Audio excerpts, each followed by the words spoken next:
केशव नगर के राजमहल में राजा सूरज अपने दरबार में गहरी चिंता में डूबा हुआ बैठा था।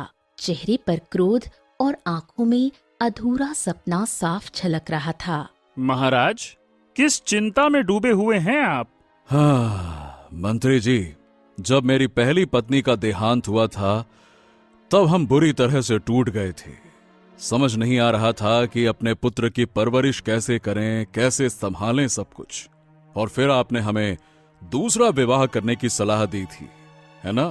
हाँ हाँ, बिल्कुल सही कहा महाराज। तो बस अब हम आपकी इच्छा पूरी करना चाहते हैं मंत्री जी। अरे वाह, क्या बात है, क्या बात। तो फिर बताइए ना महाराज, किस कन्या से विवाह करना चाहते हैं आप? हाँ, बात यह है कि कुछ समय पहले मेरी नजर वल्लभगढ़ की राजकुमारी सुंदरी पर पड़ी। उसे देखते ही हम उस पर पूरी तरह से फिदा हो गए। हम राजकुमारी सुंदरी से विवाह करना चाहते हैं। तो चिंता मत कीजिए महाराज, मैं आज ही वल्लभगढ़ जाकर राजा भैरव के सामने ये प्रस्ताव रख दूंगा। बस समझिए, आपका काम हो गया। दोपहर के समय बल्लभगढ़ राजमहल का दरबार सजा हुआ था। उसी वक्त केशव नगर का मंत्री दरबार में प्रवेश कर गया। अरे, तुम तो केशव नगर के राजा सूरज के मंत्री हो। यहाँ कैसे आना हुआ? प्रणाम महाराज। महाराज भैरव, कुछ समय पहले हमारे राजा की नजर आपकी पुत्री यानी कि राजकुमारी सुंदरी पर पड़ी। पहली नजर में ही वो उन पर मोहित हो गए। वो आपकी पुत्री से विवाह करना चाहते हैं, उसी का प्रस्ताव लेकर आया हूँ। बकवास बंद करो मंत्री। जाकर अपने राजा से कह देना कि हमारी पुत्री सुंदरी की सुंदरता की चर्चा पूरे राज्य में है, परंतु हम उसका विवाह उस राजा से कभी नहीं करेंगे जिसके अत्याचार से उसकी प्रजा पीड़ित है। तुम्हारा केशव नगर राज्य मेरे राज्य के सामने चींटी के बराबर है। हमारा राजकोष ही तुम्हारे राजा से 10 गुना बड़ा है। स्पष्ट शब्दों में कह दूं तो तुम्हारे महाराज की औकात ही नहीं है कि वो हमारी पुत्री से विवाह करें। चल जा और अपने राजा से कहना कि अपनी औकात के मुताबिक किसी स्त्री को पसंद करे। जा यहाँ से, निकल जा। ये सुनकर मंत्री का चेहरा क्रोध से लाल हो गया, परंतु वो कुछ कहे बिना दरबार से निकल पड़ा। मंत्री लौटकर महल पहुंचा। राजा सूरज उस समय बगीचे में टहल रहे थे। आइए आइए मंत्री जी, कहिए क्या समाचार है। हमें पूरा विश्वास है कि जब राजा भैरव जी ने सुना होगा कि हम स्वयं उनकी पुत्री से विवाह करना चाहते हैं, वो तो अति प्रसन्न हुए होंगे। सही कहा ना हमने? महाराज, ऐसा तो नहीं हुआ, बल्कि राजा भैरव ने आपके प्रस्ताव को ठुकरा दिया और बहुत उल्टा सीधा अपमानजनक बातें कही हैं। ये सुनकर राजा सूरज का चेहरा क्रोध से विकृत हो गया। उन्होंने तो यहाँ तक कहा कि, माफ करिएगा महाराज, कि आपको अपने औकात के हिसाब की स्त्री से शादी करनी चाहिए। हिम्मत कैसे हुई मेरा अपमान करने की? अब मंत्री जी, हम कसम खाते हैं कि हम उसी की पुत्री से विवाह करेंगे और हम उसके राज्य पर आक्रमण करेंगे। महाराज, ऐसा मत कीजिएगा। देखिए, ये सत्य है कि उन्होंने कठोर शब्द कहे, लेकिन उनका राज्य कहीं ज्यादा बड़ा और समृद्ध है। उनके पास आपके मुकाबले कई गुना सेना और धन है, साथ ही उसके मित्र राज्य भी हैं। यदि युद्ध हुआ, हम टिक नहीं पाएंगे महाराज। राजा सूरज गहरी सोच में पड़ गया, परंतु उसके चेहरे से ये साफ था कि वो हार मानने वाला नहीं था। मंत्री, राजा भैरव को अपने राजकोष और सेना पर बड़ा घमंड है ना? हाँ, ठीक है, तो हम भी उसका घमंड तोड़ के रहेंगे और हम किसी भी हाल में सुंदरी को पाकर रहेंगे। अगले ही दिन राजा सूरज घोड़े पर सवार होकर घने जंगल में पहुंचा। काफी देर बाद वो एक रहस्यमयी और पुरानी गुफा के सामने खड़ा था। गुफा के अंदर अंधेरा था, पर मशालें टिमटिमा रही थीं। राजा धीरे धीरे भीतर गया। अंदर एक तांत्रिक आंखें बंद करके ध्यान में बैठा था। राजा के कदमों की आहट सुनकर उसने आंखें खोलीं और मुस्कुराया। आइए आइए महाराज आइए, यहाँ कैसे आना हुआ आपका? मुझे इस राज्य का सबसे शक्तिशाली राजा बनना है। सबसे ज्यादा खजाना चाहिए, इतनी ताकत चाहिए कि कोई भी राजा हमारा मुकाबला न कर सके, ताकि भैरव मेरी शक्ति के आगे झुक जाए और सुंदरी हमें स्वीकार कर ले। आपकी ये इच्छा संभव है महाराज, परंतु इसके लिए आपको एक कार्य करना होगा। हम अपने मकसद में कामयाब होने के लिए कुछ भी करने को तैयार हैं। तांत्रिक खड़ा हो गया। उसकी आंखों में रहस्य और होठों पर हल्की मुस्कान थी। आइए आइए आइए महाराज, आप तो मेरे साथ आइए आइए आइए। राजा सूरज और तांत्रिक घने जंगल के बीच बसे एक रहस्यमयी तालाब के पास जा पहुँचे। चारों ओर सन्नाटा था। केवल तालाब का ठहरा हुआ पानी और झींगुरों की आवाजें गूंज रही थीं। महाराज, इस तालाब के अंदर एक प्राचीन खजाना छिपा हुआ है, लेकिन उस खजाने को पाने के लिए आपको रक्त चंद्रमा की अंगूठी सिद्ध करनी होगी। ओह, तो ठीक है, फिर हम उसे जरूर सिद्ध करेंगे। पहले हमें तालाब के अंदर का खजाना दिखाओ। अभी धैर्य रखिए महाराज, धैर्य। उस खजाने तक पहुंचने का मार्ग सरल नहीं है। इस तालाब को लाल करना होगा और लाल चंद्रमा का इंतजार करना होगा। लाल चंद्रमा? ये कैसा चंद्रमा है? रक्त चंद्रमा। वो रात महाराज जब चांद लाल हो जाता है, उस रात शैतान, राक्षस, पिशाच ये सबसे अधिक शक्तिशाली हो जाते हैं।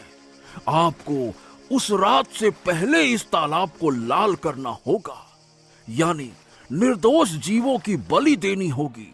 और जब तालाब रक्त से भर जाएगा, तब अंगूठी आपके सामने प्रकट होगी।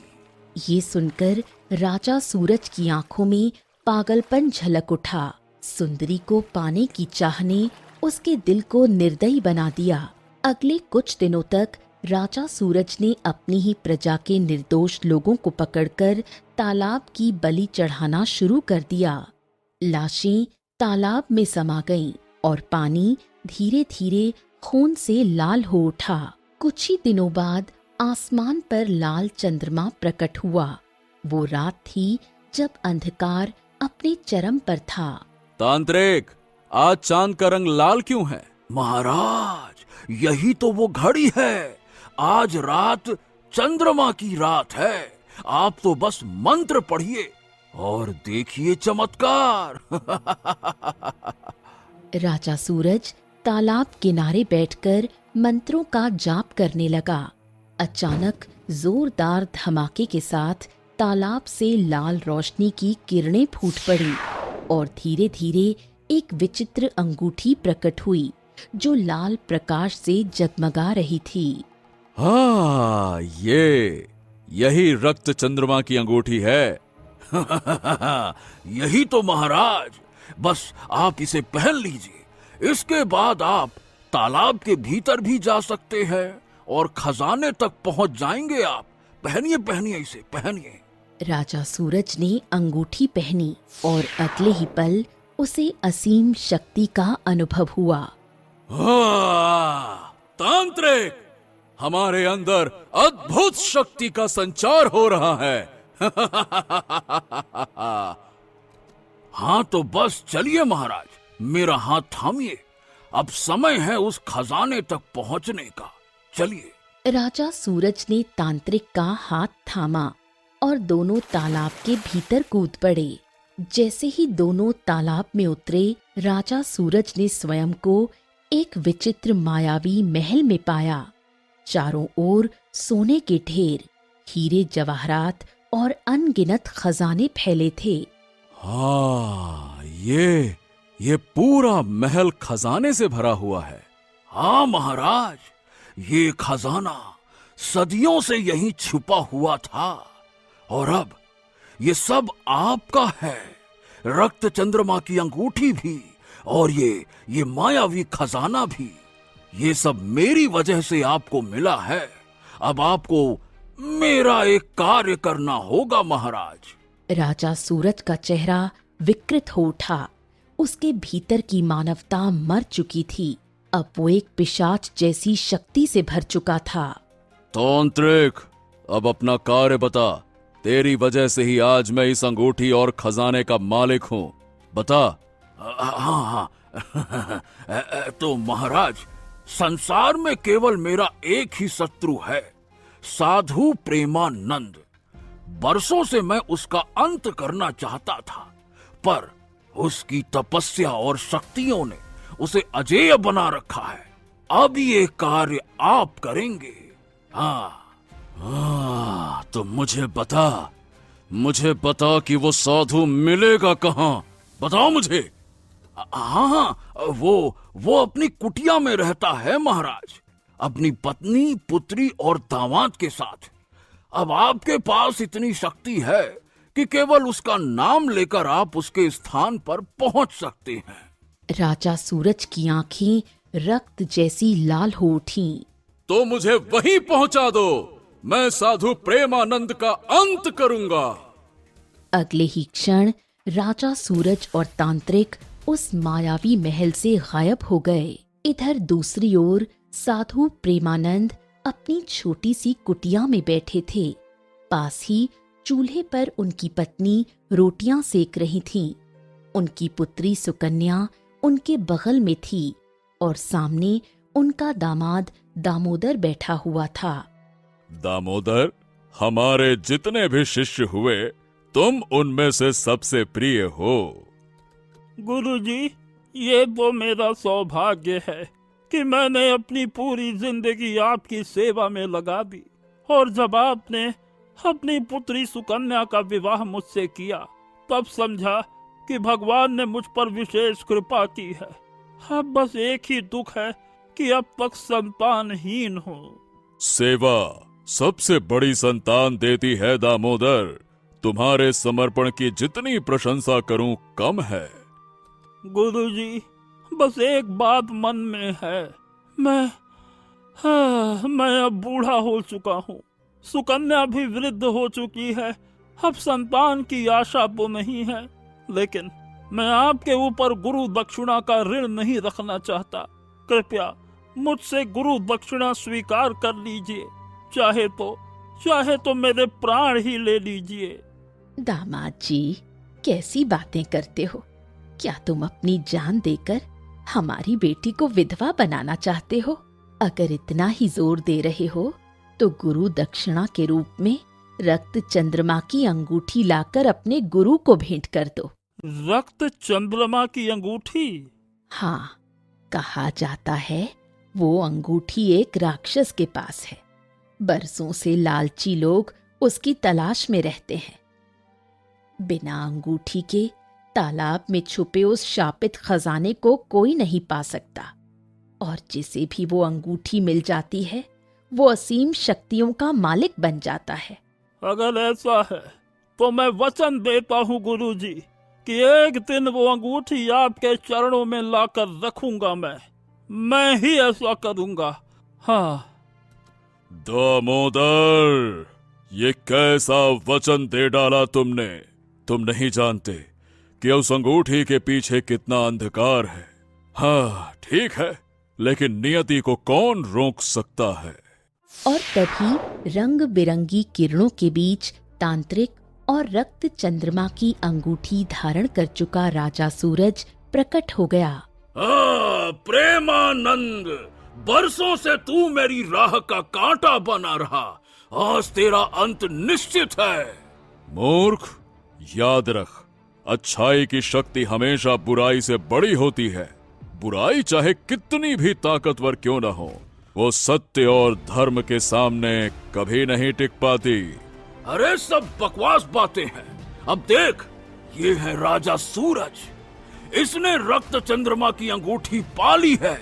अब ये खजाने का मालिक है और तेरा अंत ये तेरा अंत है अब। हे भगवान, उस अंगूठी को पाने के लिए तो निर्दोषों की बलि देनी पड़ती है। क्या सूरज ने सचमुच तालाब को रक्त से लाल कर दिया?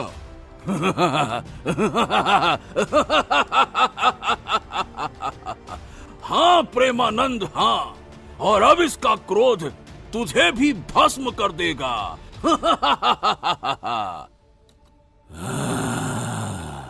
देख देख ये अंगूठी, अब तेरा अंत निकट है। देख इसे, देख। और अगले ही पल तीनों, राजा सूरज, तांत्रिक और साधु प्रेमानंद, गायब होकर उस मायावी तालाब के महल में प्रकट हो गए। अब तो विश्वास हो गया ना कि ये वही रक्त चंद्रमा की अंगूठी है। अब मरने की तैयारी कर ले प्रेमानंद। महाराज सूरज, आप हमें एक बात बताइए, आपको इतने खजाने और शक्ति की आवश्यकता क्या थी? आप तो पहले से ही राजा थे। ये सब किस लिए? ये सब बलदेवगढ़ की राजकुमारी सुकन्या को पाने के लिए। मैं उससे विवाह करूंगा और संसार का सबसे शक्तिशाली राजा बनूंगा। महाराज सूरज, जरा विवाह से पहले इस दर्पण में अपना चेहरा तो देख लो। राजा सूरज क्रोध में दर्पण के पास गया। जैसे ही उसने अपना चेहरा देखा, वो डर से चीख उठा।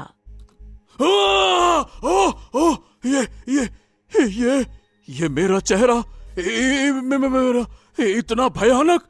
मैं राक्षस जैसा क्यों दिख रहा हूँ? शायद तांत्रिक ने तुम्हें यह बताया नहीं कि जो भी रक्त चंद्रमा की अंगूठी धारण करता है वो मनुष्य नहीं रहता, वो राक्षस बन जाता है। तुम शक्तिशाली तो हो गए, खजाने के मालिक भी बन गए, लेकिन जिस कारण तुमने ये सब कुछ किया, क्योंकि मनुष्य राजकुमारी किसी राक्षस से विवाह नहीं करेंगी, वो मरना पसंद करेंगी, लेकिन तुझ जैसे पिशाच को पति मानना कभी नहीं।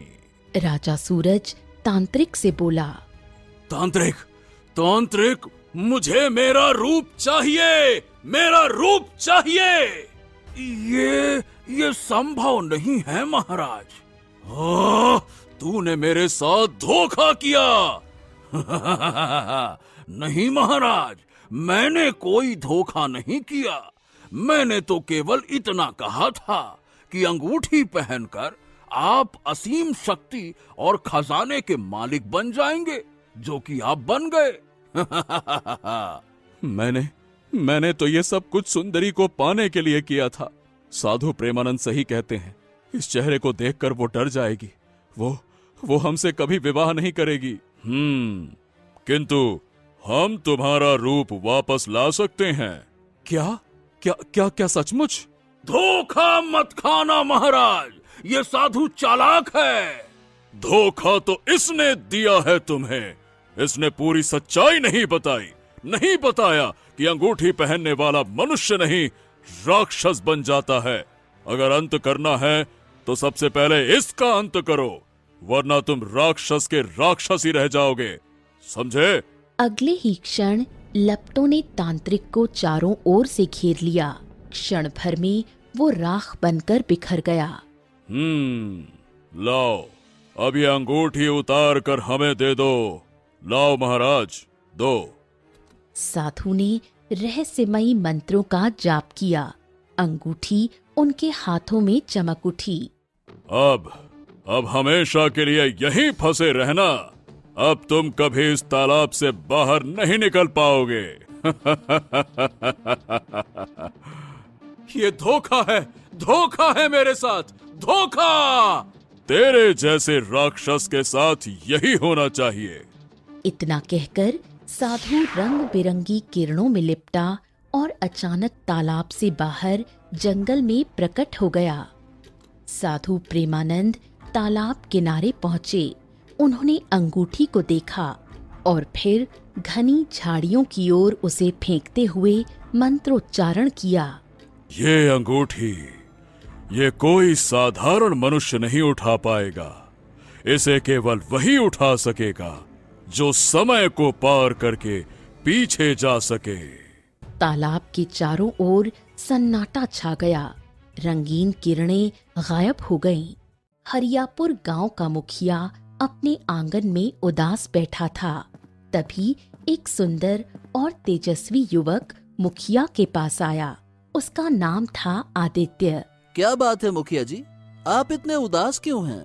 हाँ, अरे उदास न हो तो क्या करूं बेटा। राजा विक्रम के सैनिक कल आए थे। उन्होंने किसानों पर भारी कर लगाया है।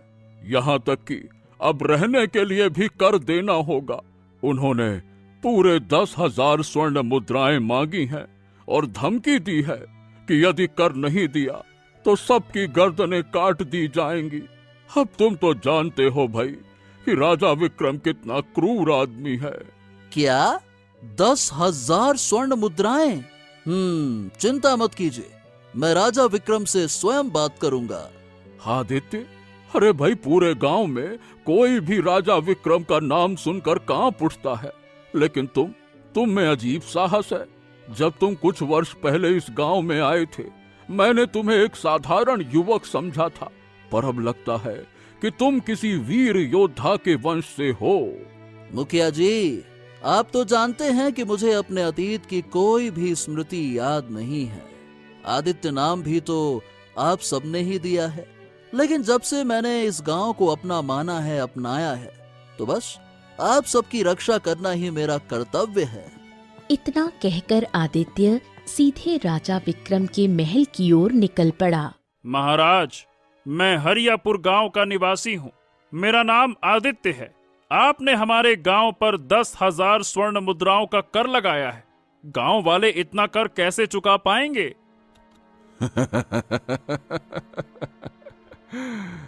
केवल हरियापुर ही नहीं बेटा, मैंने पूरे राज्य में कर लगाया है।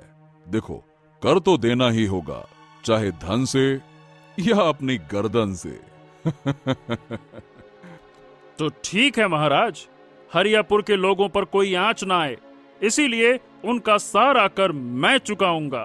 तू चुकाएगा? देखने में तो साधारण युवक लगता है।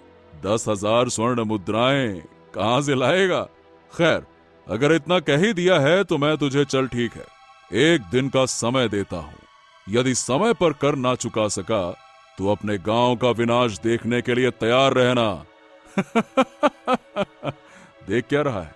जा, तेरा समय शुरू होता है अब। महल से निकलकर आदित्य गहरे विचारों में डूब गया। वो एक वृक्ष के नीचे बैठ गया और स्वयं से बोला, मैंने राजा को वचन तो दे दिया, लेकिन 1 दिन में 10,000 स्वर्ण मुद्राओं का इंतजाम कहां से करूंगा? तभी एक साधु वहां पहुंचा। तुम्हारा नाम आदित्य है ना? अब हाँ। हम तुम्हारे बारे में सब जानते हैं बेटा, और ये भी जानते हैं कि तुम इस समय कितनी चिंता में डूबे हुए हो। बताओ, किस बात की चिंता है? अरे साधु महाराज, जब आप सब कुछ जानते ही हैं तो फिर पूछ क्यों रहे हैं किस बात की चिंता है? बात में तर्क तो है। देखो, हम इसलिए पूछ रहे हैं क्योंकि हम तुम्हारी मदद करना चाहते हैं। मदद? कैसी मदद? तुमने राजा विक्रम को 10,000 स्वर्ण मुद्राएं देने का वचन दिया है, लेकिन इतना धन तुम कैसे जुटाओगे? देखो, हम एक ऐसे तालाब का पता जानते हैं जो घने जंगल में स्थित है। उसकी झाड़ियों में रक्त चंद्रमा की जादुई अंगूठी पड़ी है। अगर तुम वो अंगूठी प्राप्त कर लो तो तालाब के भीतर प्रवेश कर सकोगे, और तालाब के अंदर एक मायावी महल है जहां सोने, हीरे, मोती का असीम खजाना है। वहां से खजाना लेकर तुम राजा विक्रम का कर चुका सकते हो। क्या? साधु महाराज, अगर आपको सब कुछ पता है तो आप स्वयं उस अंगूठी को क्यों नहीं ले लेते? क्योंकि हर किसी के भीतर एक विशेषता होती है, और तुम्हारी विशेषता ये है कि तुम्हारे हृदय में अपने गांव के लिए अथाह प्रेम है और यही प्रेम तुम्हें दूसरों से अलग बनाता है। इसीलिए इस अंगूठी को केवल तुम ही उठा सकते हो। लेकिन साधु महाराज, मैं तो केवल कर चुकाना चाहता हूँ। मुझे खजाने का कोई लालच नहीं है। तो यही करो बेटा, अंगूठी प्राप्त करो और फिर राजा विक्रम को लेकर सारा खजाना सौंप दो। जब उसका लालच मिट जाएगा तो वो प्रजा पर अत्याचार करना छोड़ देगा। अगर ऐसा है तो मैं वो अंगूठी अवश्य लाऊंगा। अच्छा सुनो, जब अंगूठी को तुम पालो तो मेरे पास लौट आना। चलो अब देर मत करो, तुम्हारे गांव के पास समय बहुत कम है, जाओ। इतना कहकर आदित्य तुरंत जंगल की ओर निकल पड़ा। घने जंगल से गुजरते गुजरते आदित्य को एक रहस्यमय तालाब दिखाई दिया जो लाल आभा से दमक रहा था। लगता है कि यही वो तालाब है। अब मुझे अंगूठी ढूंढनी चाहिए। आदित्य झाड़ियों में खोजता है। कुछ देर बाद लाल किरणों से जगमगाती हुई अंगूठी चमक उठती है। हाँ, यही वो रक्त चंद्रमा की अंगूठी है। अब मुझे साधु महाराज के पास चलना चाहिए। आदित्य अंगूठी लेकर साधु के पास लौटता है। साधु महाराज, ये देखिए, ये रही अंगूठी। हाँ बिल्कुल बिल्कुल, यही वो अंगूठी है। अब चलो राजा विक्रम के पास चलते हैं और तुम्हारे गांव का कर माफ करवाते हैं। चलो। तुम कौन हो? और ये तो वही युवक है जो अभी कुछ देर पहले हमारे पास आया था। इसके पास रक्त चंद्रमा की अंगूठी है महाराज, और आप तो जानते ही हैं, जिसके पास ये अंगूठी होती है वो तालाब के मायावी महल और उसके खजाने का मालिक होता है। ये युवक अपने गांव के बदले ये अंगूठी आपको सौंपना चाहता है। क्या बात कर रहे हो? बरसों से हम तो इस बारे में दंत कथाएं सुनते आए हैं, लेकिन इसमें सच्चाई है ये हम कैसे मान लें? महाराज, ये सत्य है। अगर ये सत्य है तो मैं केवल इसके गांव का कर नहीं बल्कि पूरे राज्य का लगाया हुआ कर वापस ले लूंगा। हाँ तो ठीक है, चलिए, आप मेरे साथ चलिए। साधु राजा विक्रम और आदित्य को लेकर लाल तालाब पहुंचा। तालाब के चारों ओर भयावह सन्नाटा पसरा हुआ था। अंगूठी तुम्हारे हाथ में है आदित्य, अब हमारा हाथ पकड़ो और तालाब में कूद पड़ो। आदित्य दोनों का हाथ पकड़ता है और तीनों तालाब में कूदते हैं। अगले ही क्षण वो मायावी महल में पहुंच जाते हैं। ये तो सचमुच खजाना है। मैं समझता था कि ये तो केवल दंत कथाओं में है, लेकिन ये तो वास्तविक है। अब ये मेरा खजाना है, मेरा खजाना। खजाने के मालिक आप तभी बन सकते हैं जब अंगूठी आपके हाथ में होगी। अच्छा, तो लाओ ये अंगूठी मुझे दे दो। लाओ। अचानक चारों ओर काला धुआं फैल जाता है। धुएं से एक विशाल भयानक राक्षस प्रकट होता है। वो कोई और नहीं बल्कि राजा सूरज का श्रापित रूप था। तुम्हारा चेहरा बिल्कुल मेरी तरह है। ऐसा लगता है जैसे तुम मेरे पुत्र हो। आपकी आवाज। पिताजी, हाँ, आप ही मेरे पिता राजा सूरज सिंह हैं। मैं आपकी आवाज कैसे भूल सकता हूँ पिताजी? मुझे इस सच्चाई का पता इस तांत्रिक ने बताया था। अचानक साधु एक तांत्रिक में परिवर्तित हो गया। हाँ महाराज, ये बात बिल्कुल सत्य है। जिस तांत्रिक ने आपको रक्त चंद्रमा की अंगूठी दी थी वो कोई और नहीं बल्कि मेरे पिताजी थे। मैंने अपनी जादुई शक्तियों से सब कुछ जान लिया कि मेरे पिता की हत्या किसने की और आपको यहाँ किसने बंदी बनाया। ये सब कुछ साधु प्रेमानंद की ही करतूत थी। उसी ने आपको यहाँ पे बंदी बनाया और रक्त चंद्रमा की अंगूठी तालाब के किनारे घनी झाड़ियों में फेंक दी। क्या क्या मतलब है तुम्हारा? तुमने बिल्कुल सही सुना। ये अंगूठी साधु प्रेमानंद ने अपने मंत्रों की शक्ति से बांध दी थी। इसे केवल वही उठा सकता था जो समय को पार कर पीछे जा चुका हो। मैंने अपनी जादुई दृष्टि से इस पहेली को हल करने की बहुत कोशिश की, लेकिन हर बार सिर्फ तुम्हारा ही चेहरा दिखाई देता था। हाँ और इसी कारण मैंने तुम्हारे गांव हरियापुर पर कर लगाया था। मुझे पता था कि तुम अपने गांव के लिए प्राण देने को भी तैयार हो जाओगे। तुम जरूर हमारे महल तक आओगे और तुमने वैसा ही किया। जब तुम चिंता में बैठे थे तभी मैंने साधु का रूप धरकर तुम्हें रक्त चंद्रमा की अंगूठी के बारे में बताया, लेकिन यह अंगूठी केवल तुम ही उठा सकते थे। अब इसे शांति से राजा सूरज सिंह को सौंप दो, क्योंकि तुम्हारे अलावा कोई भी इसे छू नहीं सकता, ना मैं और ना ही राजा विक्रम। देख क्या रहे हो, जल्दी करो। अगर तुमने मेरी बात नहीं मानी तो हम तुम्हें मार कर यह अंगूठी छीन लेंगे, समझे?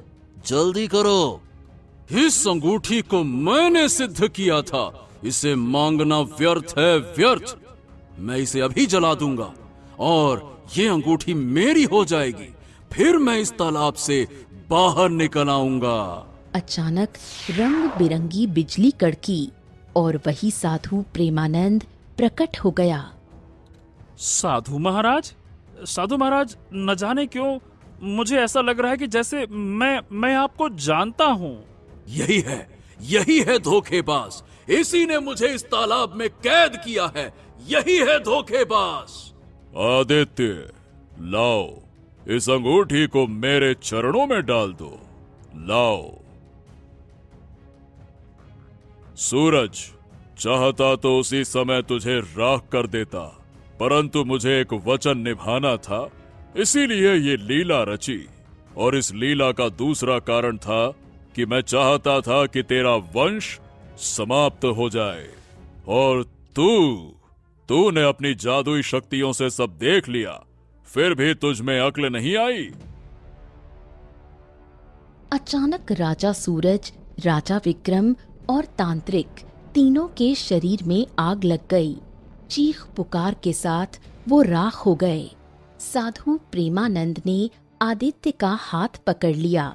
रंग बिरंगी आभा फैल गई और दोनों मायावी महल से गायब होकर तालाब के बाहर प्रकट हो गए। मैं कुछ समझ नहीं पा रहा हूँ साधु महाराज। जानते हो तुम कौन हो? नहीं, मतलब मुझे कुछ याद नहीं। गांव वालों ने बताया था कि कुछ समय पहले मैं अचानक से उनके बीच में प्रकट हुआ था। मेरी याददाश्त खो चुकी थी और उन्होंने ही मेरा नाम आदित्य रखा। नहीं, तुम्हारा नाम आदित्य नहीं, दामोदर है। तुम मेरे दामाद हो। इतना कहते ही साधु प्रेमानंद एक रहस्यमयी मंत्र पढ़ने लगा। आदित्य अचानक बेहोश हो गया। उसकी आंखों के सामने पुराने चित्र उभरने लगे। दामोदर अपनी पत्नी सुकन्या और उसकी माँ के साथ चिंतित अवस्था में बैठा था। सुकन्या की माँ रो रही थी। तांत्रिक और राक्षस पता नहीं तुम्हारे पिता को कहाँ उठा कर ले गए हैं। अचानक साधु प्रेमानंद प्रकट हो गया। मुझे तो अजीब से भयावह विचार आ रहे थे। वो तांत्रिक जाने कब से आपके पीछे पड़ा था। आप कहाँ चले गए थे? साधु प्रेमानंद सबको पूरी घटना बताता है। दामोदर अवाक रह जाता है। हो, इसका मतलब इस अंगूठी को वही उठा सकता है जो समय को पार करके पीछे पहुंचा हो। अब आखिरकार वो कौन हो सकता है? तुम दामोदर, तुमने मेरी वर्षों सेवा की है और अभी अभी अपनी सास और पत्नी को वचन दिया है कि अंगूठी मेरे चरणों में डालोगे, यही तुम्हारी दक्षिणा होगी। इसीलिए मैंने तुम्हारे वचन का मान रखने के लिए सूरज का अंत स्वयं नहीं किया, उस अंगूठी को उठाने वाले तुम ही हो। अचानक दामोदर का रूप बदलने लगा। उसकी जवानी लौट आई। पास ही खड़ी सुकन्या भी अचानक जवान हो गई। पिताजी, मैं फिर से जवान हो गई। और मैं भी। दामोदर, ये मेरी ओर से तुम्हें एक छोटा सा भेंट है। तुमने अपनी सारी जवानी मेरी और मेरी पत्नी की सेवा में बिताई, इसीलिए मैं तुम्हारी जवानी तुम्हें वापस लौटा रहा हूँ। अब तुम यहाँ से निकलो, सीधे हरियापुर गांव की ओर जाओ, और जैसे ही तुम हरियापुर की सीमा में प्रवेश करोगे, तुम अपनी स्मृति खो दोगे, लेकिन नियति स्वयं तुम्हें उस अंगूठी तक पहुंचा देगी। और फिर एक समय आएगा जब तुम वही अंगूठी मेरे चरणों में फेंकोगे, तब तुम्हारा वचन पूरा हो जाएगा। उसके बाद मैं उन सभी राक्षसों का अंत करूंगा और तुम्हारी स्मृति फिर से लौट आएगी। हाँ, मुझे सब कुछ याद आ गया गुरुजी। स्वामी प्रेमानंद ने मुस्कुराते हुए दामोदर के कंधे पर हाथ रख दिया। स्वामी प्रेमानंद दामोदर को अपनी कुटिया ले गया। कुटिया के भीतर उसकी पत्नी सुकन्या प्रतीक्षा कर रही थी। तुम फिर से लौट आए? अब मैं और मेरी पत्नी यहाँ से हिमालय की ओर जा रहे हैं। वहाँ हम आजीवन प्रभु की भक्ति और तपस्या करेंगे। दामोदर, अब तुम पुनः जवान हो चुके हो, और तुम्हारी पत्नी सुकन्या भी। हमारे यहाँ से जाते ही तुम्हें संतान सुख प्राप्त होगा। सदा खुश रहो। आपका आशीर्वाद ही हमारे लिए सबसे बड़ी शक्ति है गुरुदेव। स्वामी प्रेमानंद आशीर्वाद की मुद्रा में हाथ उठाते हुए अपनी पत्नी का हाथ पकड़कर धीरे धीरे हिमालय पर्वत की ओर प्रस्थान कर गए। नियति का खेल विचित्र होता है। जो खोया हुआ लगता है वही सही समय पर लौट आता है। दामोदर की स्मृति, उसका प्रेम और उसका भविष्य, सब कुछ उसे फिर से प्राप्त हुआ। सत्य और सेवा का मार्ग कभी व्यर्थ नहीं जाता, और जब व्यक्ति अपने वचनों पर अडिग रहता है तो स्वयं ईश्वर भी उसकी सहायता करते हैं। इस प्रकार रक्त चंद्रमा की अंगूठी का रहस्य समाप्त हुआ। तो दोस्तों, कहानी कैसी लगी कमेंट बॉक्स में जरूर बताइए। चैनल को जरूर सब्सक्राइब कीजिए।